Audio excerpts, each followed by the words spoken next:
দুই প্রতিবেশী দেশের মধ্যে সম্পর্কটা যদি পারস্পরিক আস্থার মধ্যে গড়ে ওঠে, আস্থার মাধ্যমে গড়ে ওঠে, তাহলে কাঁটাতারে বেড়া দেওয়ার প্রয়োজন হয়।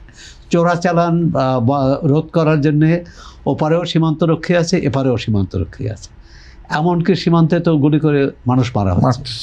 তারপর কাঁটাতারে বেড়ার এটার একটা বার্তা দেওয়া তাদের ভাষায় হয়তো এখানে সন্ত্রাসীরা সেখানে যায়।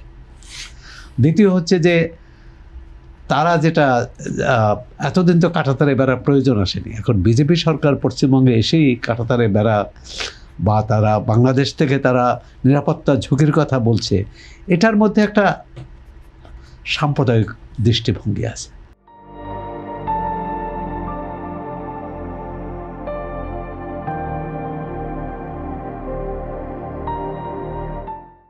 মানুষকে যদি, এবং নির্বাচনের এই পশ্চিমবঙ্গে যে নির্বাচনে কিন্তু এই সাম্প্রদায়িক ভেদ নীতিটা প্রবলভাবে ছিল।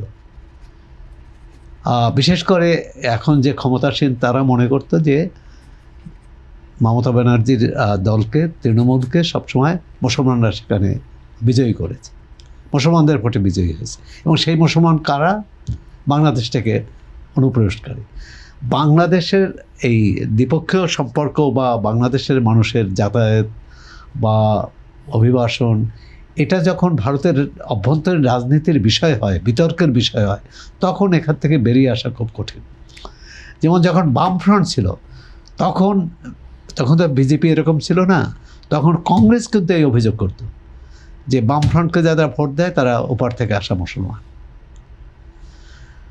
এমনকি তৃণমূল আজকে যে দলটি এই অভিযোগে অভিযুক্ত, সেই দলটিও কিন্তু একই অভিযোগ করেছে যখন তারা ক্ষমতার বাইরে ছিল, আবার ক্ষমতায় যেয়ে কিন্তু নীরব ছিল। তো সেক্ষেত্রে আমি মনে করি যে নির্বাচনের আগে যতটা সাম্প্রদায়িকতা ছড়ানোর চেষ্টা করেছে বিজেপি, ততটা ছড়াবে না। কারণ ওখানে তো একটা উল্লেখযোগ্য প্রায় 30% মুসলিম ভোটার আছে, তাদেরকে ওই পশ্চিমবঙ্গ থেকে বের করে দেবে, এটা সম্ভব না। আশা করি, এবং বিএনপিও শুধু জাতীয় পার্টির গোলাম কাদের নয় সভাপতি, বিএনপির পক্ষ থেকেও শুভেচ্ছা জানানো হয়েছে এবং বলা হয়েছে তারা আশা করে তিস্তার নদীর পানি বন্টন চুক্তি যেটা ঝুলে আছে মমতা ব্যানার্জির জন্য, সেটা খুলে যাবে। এখন খুলে যাবে কি যাবে না, এটা আমরা দেখতে চাই যে তাদের সদিচ্ছা। এবং ভারতের কেন্দ্রীয় সরকারের প্রধানমন্ত্রী তিনি যখন প্রতিশ্রুতি দিয়েছেন, এবং তিনি কিন্তু তখন বলেছিলেন আমার এবং শেখ হাসিনার সরকারের আমলেই এটি বাস্তবায়িত হবে, তিস্তা চুক্তি সই হবে। তা শেখ হাসিনার সরকার তো বাংলাদেশে নেই। এখন আশা করি তার এবং বাংলাদেশের যে সরকার আছে তার মধ্যে এই চুক্তিটি হবে।